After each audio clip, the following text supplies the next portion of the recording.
بسم اللہ الرحمن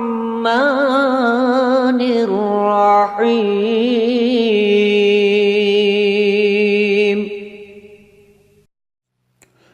رسول اللہ صلی اللہ علیہ وسلم کی آنکھوں کی ٹھنڈک، حضرت حسین رضی اللہ تعالیٰ عنہ اور ان کے اہل بیت کے قاتلوں کے سردار عبید اللہ بن زیاد کا حشر۔ اس زمانے کے لوگوں نے دیکھ لیا کہ ابراہیم بن اشتر نے اس کے اور اس کے ساتھیوں کے سروں کو کاٹ کر ایک مسجد کے صحن میں مولی گاجر کی طرح ڈھیر لگا دیا۔ ترمذی شریف کے اندر حضرت عمارہ بن عمیر سے ایک روایت مروی ہے، وہ فرماتے ہیں کہ جب عبید اللہ بن زیاد اور اس کے ساتھیوں کے سروں کو مسجد کے صحن میں کاٹ کر ڈھیر لگا دیا گیا تو اس منظر کو دیکھنے کے لیے لوگوں کی ایک بھیڑ لگی ہوئی تھی۔ میں بھی گیا۔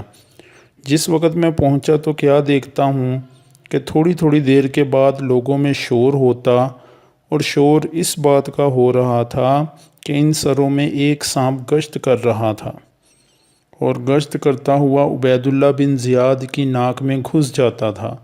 تھوڑی دیر اس کی ناک میں ٹھہرنے کے بعد پھر نکل کر غائب ہو جاتا تھا، پھر تھوڑی دیر بعد آ کر اس کی ناک میں گھستا تھا۔ میں نے اپنی آنکھوں سے یہ منظر مسلسل 2-3 مرتبہ دیکھا۔ اس سے معلوم ہوا کہ اللہ تعالیٰ کے ولی کے ساتھ عداوت کا اس دنیا میں یہ حشر ہے، آخرت میں کیا ہوگا وہ تو اللہ کو ہی زیادہ بہتر معلوم ہے۔